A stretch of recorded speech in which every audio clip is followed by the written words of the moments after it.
जगह चूल्हे होते थे, आजकल तंदूर लगे हुए हैं। हाँ जी।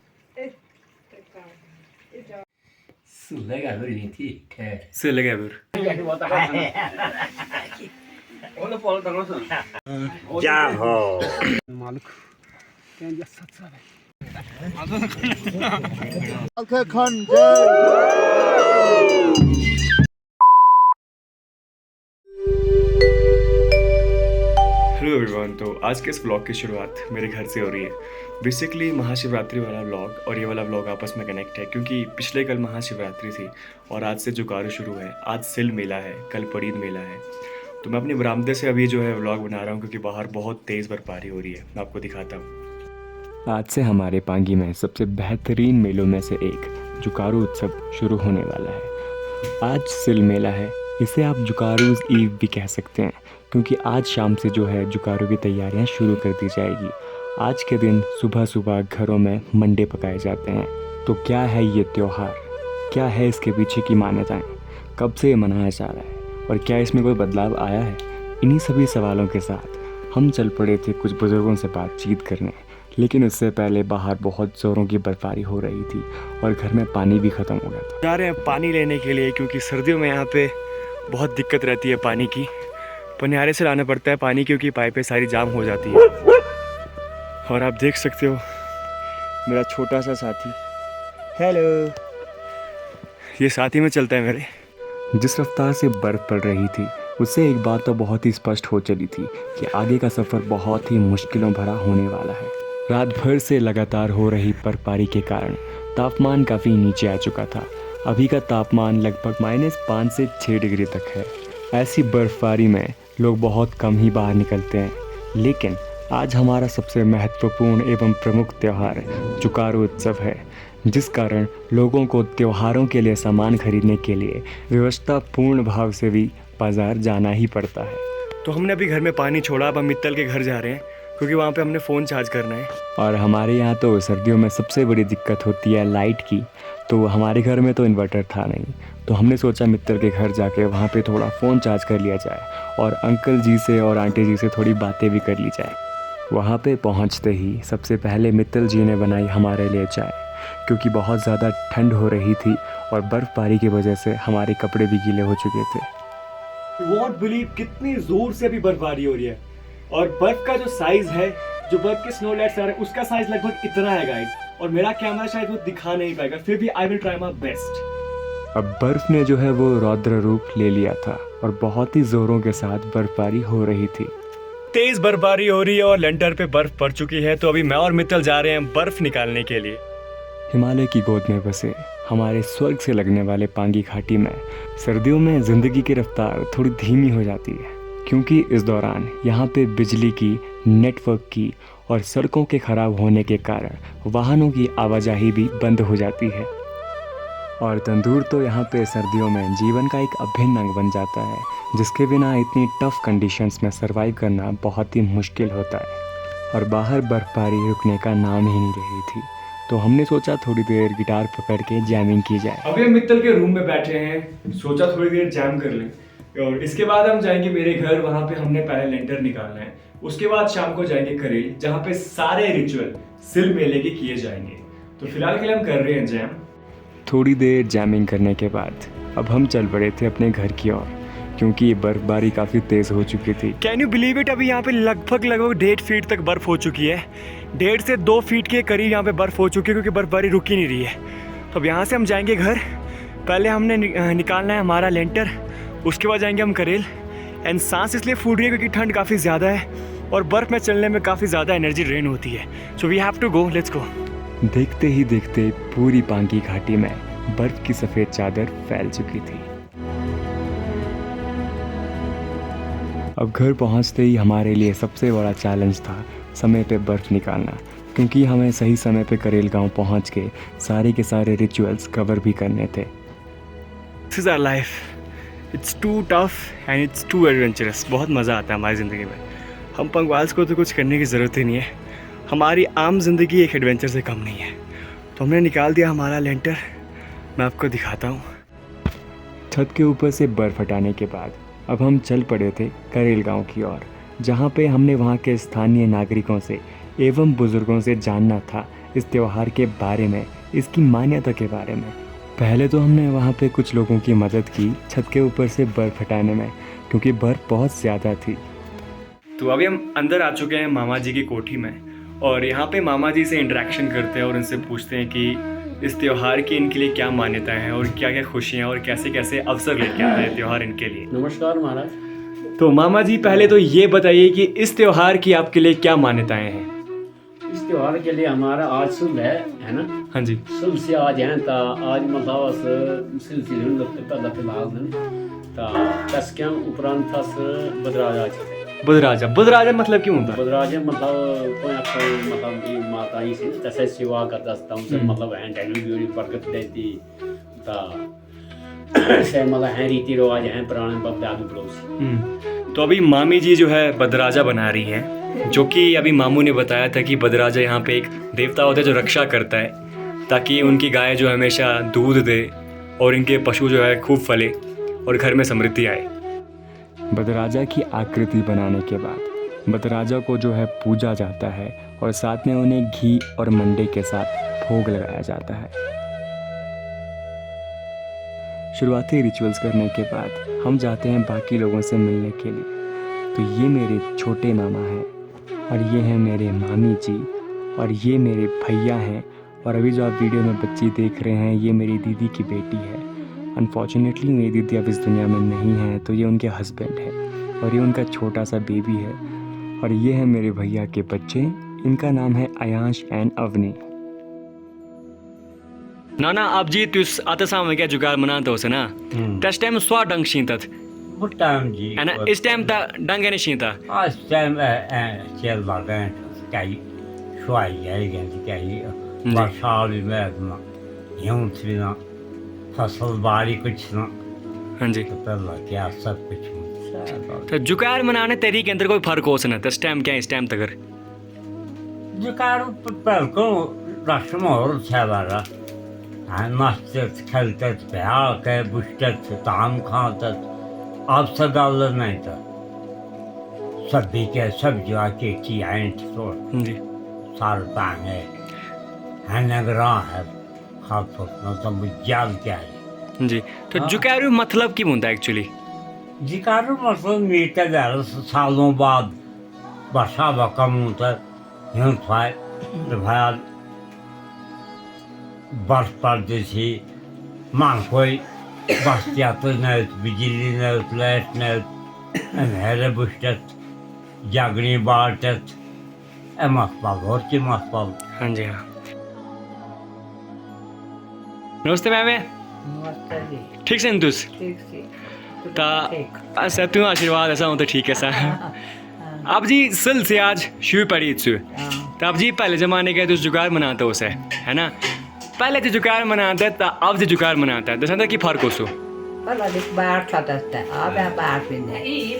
हाँ बिल्कुल जी, थोड़ा प्यार मिला अब जी जुगाड़ मनाते थे इस टाइम जी मैं हिसाब जी चीज़ें रहे हो नहीं तो तू एसपोर्ट की बोलूँ चाहते हैं कोई सभी के धाम लगती थी हाँ या शुभ तो सभी के धाम खाते जोश लाते गाड़ी गिरे लाते अब तक कुछ नहीं तुसी के लगता ऐसे पतों की बोल सकतू कारण की बोल सकता जो है और के बोलतो हाँ जी भैया उनकी पता था हाँ जी। हाँ हाँ ये हमारे बड़े भाई साहब हैं। नमस्कार भैया। पहले तो हम आपका नाम जानना चाहेंगे। कुलदीप चौहान जी, तो हम आपसे ये जानना चाहेंगे कि इस त्योहार की मान्यता आपके लिए क्या है। सल पड़े बड़ा उच्च मनाता बड़ा अगर बुगड़ो ही होता बन का या बाय बगलते भी ना सर हाँ जी तभी ये लगता कि जो कार्य असल है थे सस बनते हैं। ये एक बड़ी प्रचलित प्रथा से मिलजुल के बारे टाइम होते थे, हाँ जी आना जाना साधन नहीं थे, ना तो बिजली थी ना तो गाड़ियाँ थी ना रोडें थी ना वो थी।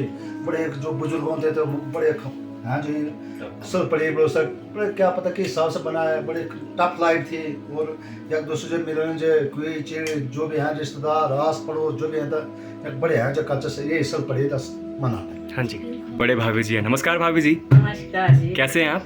अच्छे हैं बहुत। तो भाभी जी आपके लिए इस त्योहार की क्या मान्यता हैं एज अ लेडीज?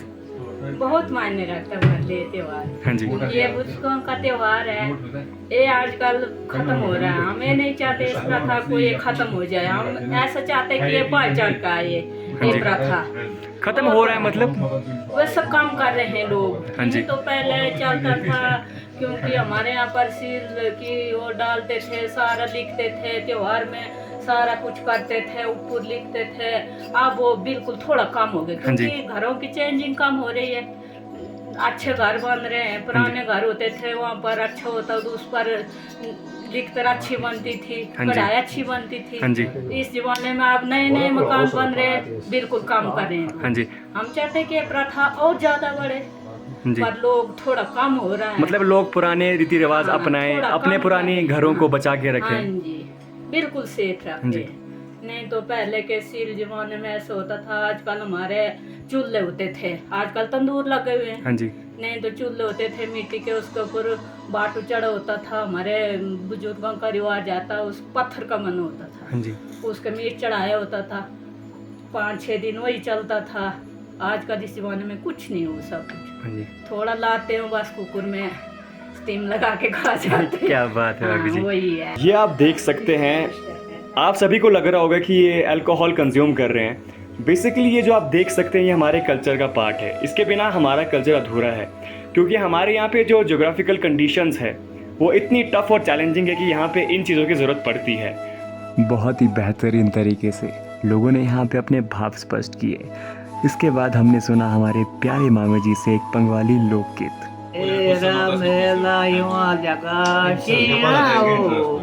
कोठे बच्च गलेगा पहलानी हुई लगा शीना हो। मामी जी से बहुत ही प्यारा गाना सुनने के बाद अब हम गए थे बगल वाली घर में, जहाँ पे रहते थे हमारे एक और मामी जी। पहले के ज़माने में मैंने सुना है कि बहुत अच्छी धामें लगती थी, बहुत बढ़िया तरीके से लोग मिलते थे। अब वो चीज़ें कहीं गायब हो गई है, इसके पीछे क्या कारण है?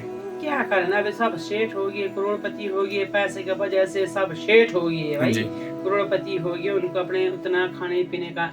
पर हम है पुराने जमाने का, हमारे को जो हमारा सिस्टम है वो हमारे को चलेगा चलेगा। हाँ जी सत्तू बनाते तो पूरियां बनाते, जी हाँ पढ़ीत और पिन्ही जी उयान, ये हमारा है पुराना कल्चर हाँ जी। कि भाई साल के एक बार मिल जाते, प्यार प्रेम से खाते पीते, मजे से आनंद ले जाते, सब कमा कुमू करके भाई जुकारू के लिए, त्योहार के लिए रखना भाई सब कुछ गुंजाइश अपने हिसाब से। भगवान लंबी उम्र दे हमारी भांजे को, धन्यवाद सुखी मामी होना जी। चाहिए हमारी भांजा धन्यवाद मामी जी। जी। लगभग हर उम्र के लोगों से जानकारी इकट्ठी करने के बाद अब हम वापस आ चुके थे मामा जी की कोठी में, जहाँ पे मामी जी एक चील की लकड़ी के साथ भोजपत्र को बांध के उसे आग लगा के बाहर लेके जा रहे थे, और वहाँ बाहर इसे बर्फ में चुभा देते हैं और सर्द ऋतु को जाने को कहते हैं और गर्म ऋतु को आने को कहते हैं, जो पंगवाली डायलेक्ट में कुछ इस तरह से साउंड करता है।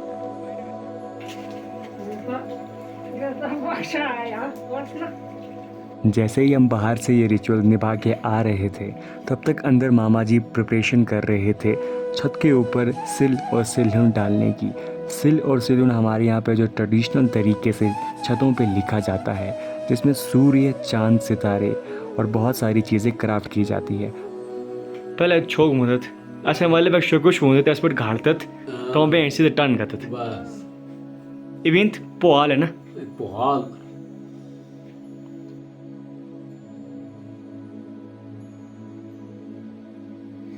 सुलेगा बड़ी थी खैर से लगे फिर अब दोबारा में तो तुम्हारे बाहर दोबारा आए तो दोबारा पे आ गए। हाँ अभी मामा जी ने कहा ये सिल के बच्चे हैं, ये दरवाजे से आते हैं और तुम्हारी से बाहर जाते हैं। आपको फिर से बता दूं, तुम्हारी यहाँ की लोकल डायलेक्ट में खिड़की को कहते हैं।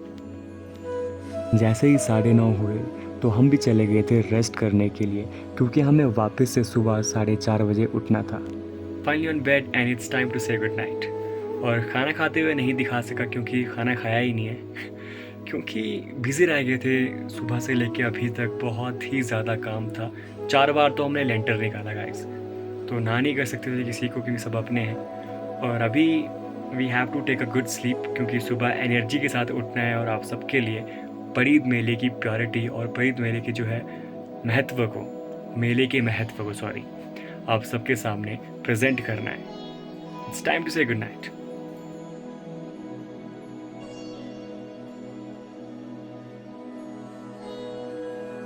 जी, we are currently waked up. पहले तो आप सभी को इस बहुत ही भव्य और बहुत ही सुंदर पर्व जुगारू की ढेर सारी शुभकामनाएं। तो अभी 4:20 हो चुके हैं। अब हम नीचे जाके फ्रेशन अप होंगे, उसके बाद जुगारू के सारे रिचुअल जो शुरू होने वाले हैं वो भी आपको दिखाएंगे और लोगों का करेंगे वेलकम। अभी जहाँ से आप मुझे उतरते हुए देख रहे हैं, इस पर्टिकुलर दरवाजे को यहाँ की लोकल डायलेक्ट में चुब कहते हैं। जब तक मैं उठ के नीचे आया तब तक जुगारू की तैयारी बहुत ही ज़ोरों शोरों पर थी और सभी लोग अपने अपने कामों में व्यस्त हो चुके थे। मेहमानों के स्वागत के लिए ट्रे सजाई जा रही थी। ट्रे में भिन्न भिन्न प्रकार के व्यंजन डाले जा रहे थे। समय 4:30 से ऊपर हो चला था और तैयारियां भी लगभग सारी हो चुकी थी। अब मामा जी जो है पूजा करते हैं पूरी कोठी में। जहाँ जहाँ मामा जी पूजा करते हैं मुख्य स्थानों पर, जैसे तुबारी के स्थान पे, थंब के स्थान पे और गेंजली के स्थान पे, भैया जो है सत्तू में एक फूल लपेटे हुए वहाँ पे चिपका देते हैं। गेंजली ऐसे स्थान को कहते हैं जहाँ पे घी से लेके दूध से लेके हर एक व्यंजन रखा जाता है। इस स्थान को बहुत ही पवित्र माना जाता है। अभी आप देख सकते हैं पूजा करने के बाद हम लोग आपस में एक दूसरे से गला मिला करते हैं, एक दूसरे के गले मिलते हैं और दावत का मज़ा सबसे पहले खुद लेते हैं। अब सभी तैयारियां हो चुकी थी, दावत भी बहुत अच्छे से तैयार हो चुकी थी। अब बस इंतज़ार था दूसरे मेहमानों का। इसी कड़ी में सबसे पहले हमारे पास आते हैं हमारे छोटे मामा और उनका पूरा परिवार। क्योंकि छोटे मामा उम्र में छोटे हैं मामू से, तभी वो बड़े मामा के पास सबसे पहले जुगारू करने आते हैं। हमारे यहाँ जुगारू में एक रिवाज होता है कि सबसे पहले जो छोटा होता है वो बड़ों के घर जाता है, उसके बाद जो बड़े होते हैं वो छोटों के घर जाते हैं। इसी तरह सभी यहाँ पे प्यार प्रेम भाव से जुगारू मनाते हैं। सबसे पहली चीज़ ये होती है कि जब आप किसी के घर में प्रवेश करते हैं सबसे पहले आपको गूगल आग में डालना पड़ता है। उसके पश्चात घर के सबसे बड़े व्यक्ति के चरण स्पर्श करके उनसे गले मिलने के बाद बाकी परिवार के समस्त लोगों के साथ जुगारू मनाया जाता है।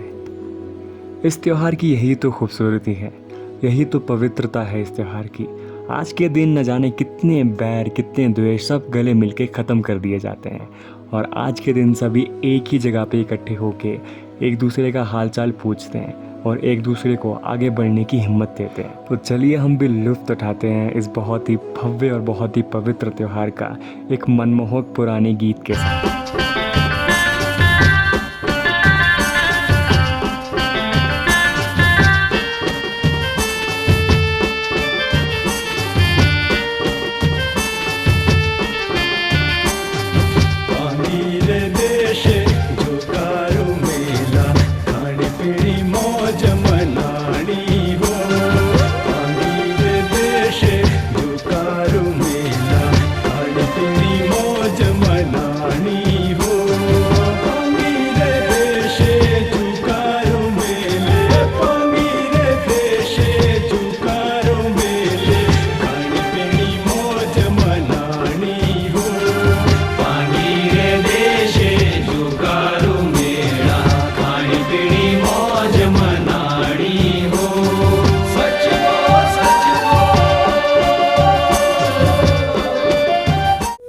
आपस में धूमधाम से जुगारू मनाने के बाद अब हम जा रहे होते हैं महालेत गांव महादेव के मंदिर, जहां पे प्रजा के सभी लोग नाग देवता के साथ जुगारू मनाने आते हैं। यहाँ पे हमारे कुल देवता हंसुन नाग जी की बात की जा रही है। रिश्ते में हमें मिले काफ़ी छोटे छोटे पूज्य स्थल, जहाँ पे मामा जी ने फूल अर्पित करके आशीर्वाद ग्रहण किया। और रात को बर्फबारी के कारण रास्ते बहुत ही ख़राब हो चुके थे। काफ़ी पेड़ जो है वो झुक के टूट चुके थे, जो कि सीधे रास्ते पे आ गए थे, जिससे कि रास्ता बहुत ही दुर्गम बन गया था। बहुत ही कठिनाइयों के बाद, बहुत ही कठिन रास्ते पे चलने के बाद अब हम पहुंच गए थे महालेत गाँव, जहाँ पे महादेव जी का एक बहुत ही भव्य और बहुत ही प्राचीन मंदिर स्थित है।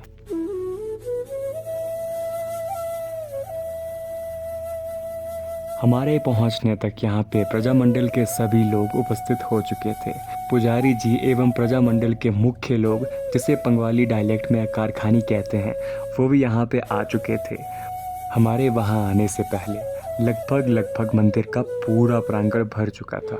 और एक बहुत ही मुख्य चीज़ जो मैं कैमरे में रिकॉर्ड नहीं कर पाया वो ये थी कि जो भी अंदर आ रहे थे वो पंगवाली डायलेक्ट में कह रहे थे शुभ बैराणा। इसका मतलब होता है राणा जी शुभ।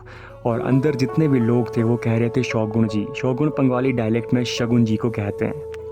ये जो आप ढोल बाजे देख रहे हैं, इनका उपयोग केवल किसी प्रसिद्ध दिन से मेरा तात्पर्य है, इनका इस्तेमाल किसी धार्मिक दिन या फिर किसी धार्मिक त्यौहार के दिन ही किया जाता है। बाकी अभी आपने जो एक चीज़ देखी यहाँ पे, इसे पड़वा कहते हैं। अंदर आने के बाद पुजारी जी सबको गूगल देते हैं और सभी लोग जो है गूगल धुनों में डाल के मुख्य पुजारी जी के साथ एवं जो यहाँ पे लागड़ी होते हैं उनके साथ गले मिलके गाड़ा मेड़ करते हैं। गाड़ा मेड़ यहाँ की लोकल डायलेक्ट में गले मिलने को कहते हैं। अब हमारे शिव कुमार भैया यहाँ पे सभी को शुनियात देते हैं।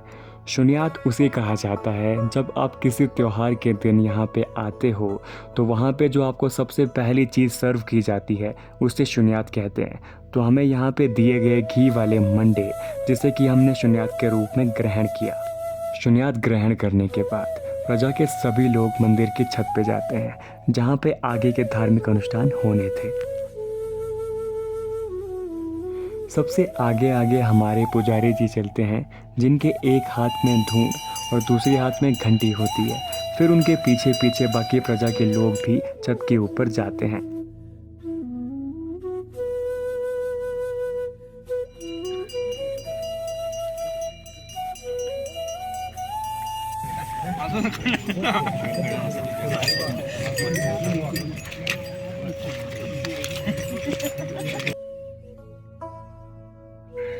इसके पश्चात भजंत्री जो है वो ढोल ताशे बजाना शुरू करते हैं और जो लोग होते हैं प्रजा के वो इतनी बारिश के बावजूद भी नीचे बैठे रहते हैं एकदम प्रेम और आस्तिक भाव के साथ।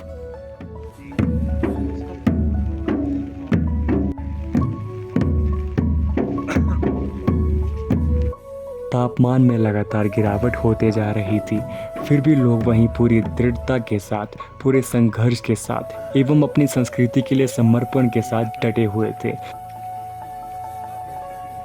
अब यहाँ पे प्रजामंडल के एक बहुत ही माननीय व्यक्ति जिसे डनवासी कहा जाता है, वो अपनी बंगाली डायलेक्ट में पूछते हैं कि इस बार नाग देवता का वास कहाँ पे है।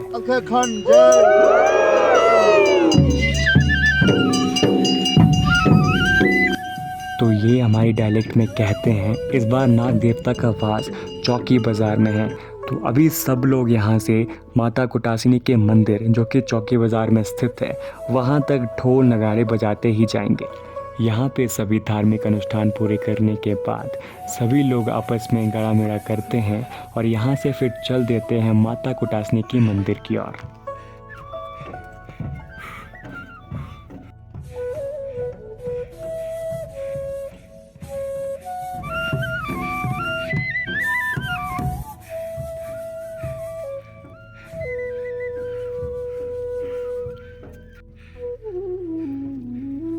रात को बहुत ही ज़्यादा बर्फबारी होने के कारण रास्ते बहुत ही कठिन हो चुके थे और जिस वेशभूषा के साथ ये लोग थे उस वेशभूषा में इतना चल पाना बहुत ही कठिन था। लेकिन हमारे पांगी के लोगों की यही तो ख़ास बात है, ये दृढ़ता, ये संकल्प और ये समर्पण हमारी संस्कृति के प्रति हमें बहुत खास बनाता है। दुर्गम रास्ते को पार करते हुए अंत में सभी पहुंच जाते हैं माता कुटासिनी के मंदिर में।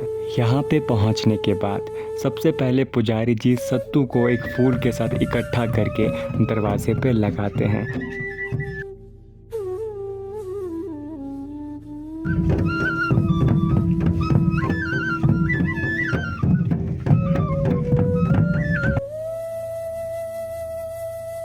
अंत में यहाँ पे प्रजा के सभी लोगों के कानों के ऊपर एक एक फूल लगाए जाते हैं।